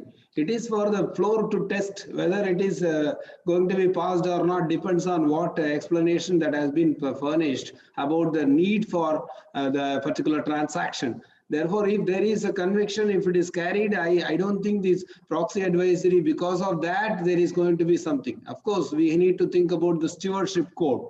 There may be some institutional investors who may be in the interests of governance and enforce something, but that is of course a new thing, new tool in the game. Otherwise, I don't find any conflict. They can definitely present it. They can even communicate at the meeting of the need for, of the justification for it. If I may add, and of course I need to add, investors and companies are not at loggerheads, and neither are proxy advisor firms at loggerheads with companies. That's not the goal. The goal is to improve the standards of corporate governance. Therefore, two things that I would also add to what Ravichandran has said. One is that one is the fact that companies are happy to talk to us, where we can explain to them how investors are thinking, what is the kind of voting policies that investors have out, and therefore what actually works, what doesn't work. Once the resolution is actually presented to shareholders, and this is more at a constructor, sort of trend level. Once the resolution is presented to shareholders, we're the only proxy advisor to send our reports to the companies a day in advance, at which point in time we're happy to engage with the company once again to understand the related party transaction better. Okay, so friends, I'm. Can I say a point with your permission? Yeah. See, I want to make a submission to all the participants that related party transactions is a very complicated subject. Whatever the answers we have given, don't take it as a authenticated ones. The reason being, the time available is very, very short. So within the crisp of the time, whatever is coming to our mind to a large extent with our experience, we could say that. What my submission to all the participants is, kindly go through the guidance note of ICSI, wherein we have given a lot of examples. This is formulated by the SSB only. That's why we are aware of this. Kindly go through the guidance note on related party transactions wherever and whenever you have any kind of doubts on this thing.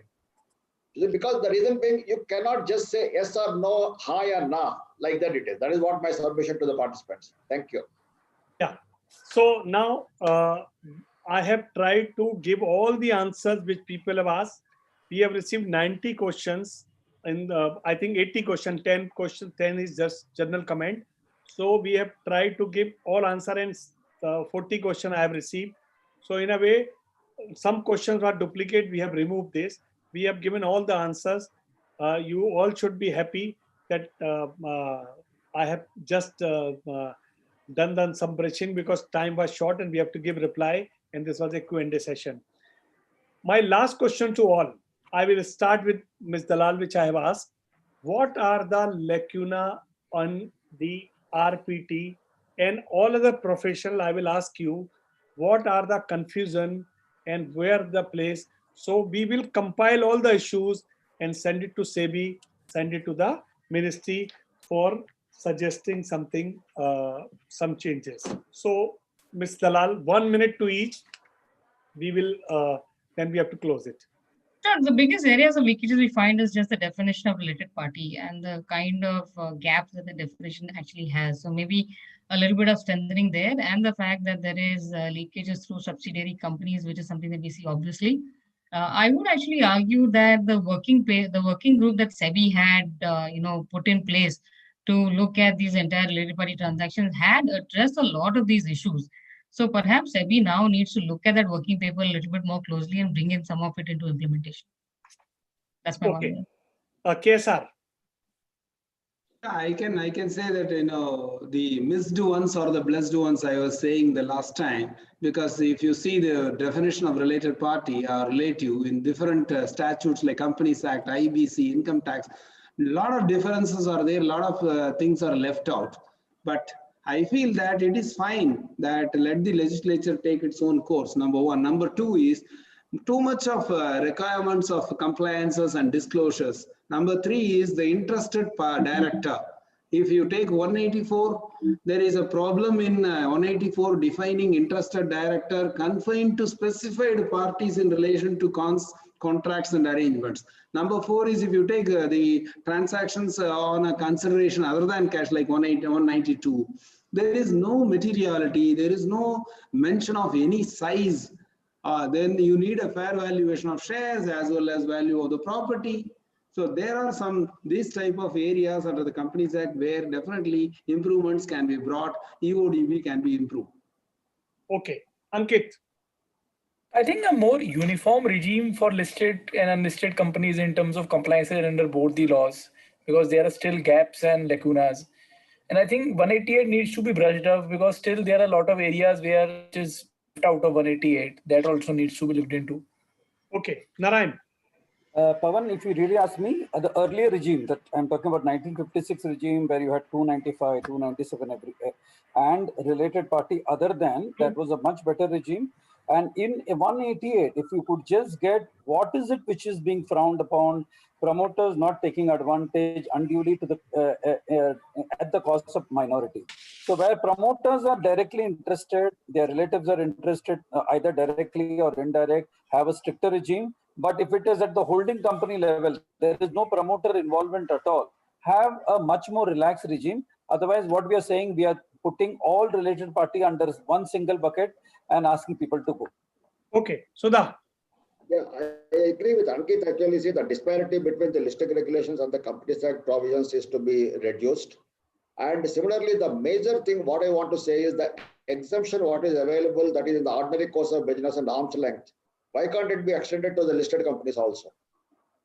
Okay, okay.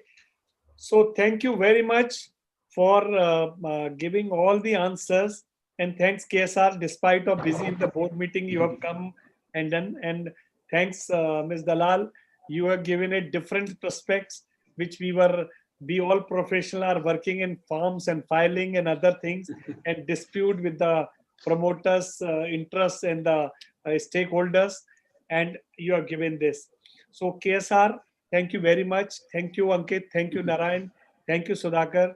Can I make a submission to you? Can I make a submission to corporate professionals that SSB is in the process of revising the guidance note on RPT? Because you know that very well what the guidance note under your leadership that point of time we had drafted. If you feel that any questions which will be helpful to us in revising the guidance note, kindly send it to us so that we will take care of that in the revised RPT guidance note. Thank you. Yes, sir. Okay, so we will definitely do. So thanks to all participants. And today it was a very, very interesting, and we have seen total 31 people have registered and 637 people joined. and 90 questions they have asked and 40 questions they have sent earlier. And we have tried after removing all the duplicate questions. So thank you very much to all. 2-3 things I just want to tell to our participant. You are coming large in number because the KSR, Narayan, Sudha and Hital type people are coming. Ankit is in-house. So, and they are giving their answer of all your question, and we have a different format, question answer session. We have done this and we want to start and giving the answer. So my suggestions to all, that any topic you want to we can organize, you can suggest topic to us. And my thanks to all of you that you are every Friday you are coming and you are participating, and this is our endeavor. When you are coming in large number, then we get more energy to organize continuously. So Friday 4 to 5:30 is fixed for corporate professional, and all these professionals, please come and attend the program of different types of things, new things. We have identified some topics, like I was just talking to Mr. Sundareshan and Mr. Anurag Goyal sir, that, and Narayan is also here. We have seen the example of Satyam. The Satyam example was that book the culprit, save the company. So that was the principle which government has followed first time in Satyam case, and that's why today we are seeing that the Mahindra has taken over the Satyam, and Satyam is survived with good number giving position. But if you are killing the company, then nothing is saved. You are losing everything. So we want to organize this type of program. We want to organize program of NPA, how to reduce NPA, reduce the fraud in the capital market, and how the legal system can be more strengthened, where the number of cases are piled up, some different cases, where some different topics we want to organize things. So as we have done in the last week PIT, we received 75 more questions, which we are organizing in the last week of January. So because now next Friday is 25th, so we are taking leave and we are asking excuse from all of you that we will have program on 1st January. That January is the first new year. So I wish all of you a happy new year in advance, and we will meet in new year with different types of things and with more energetic programs and more energetic process, which will helpful to all of you. And we will continue this journey of spreading knowledge, sharing thoughts, solving your problem. Thank you very much to all of you. Excellent, Pavan. Thank you.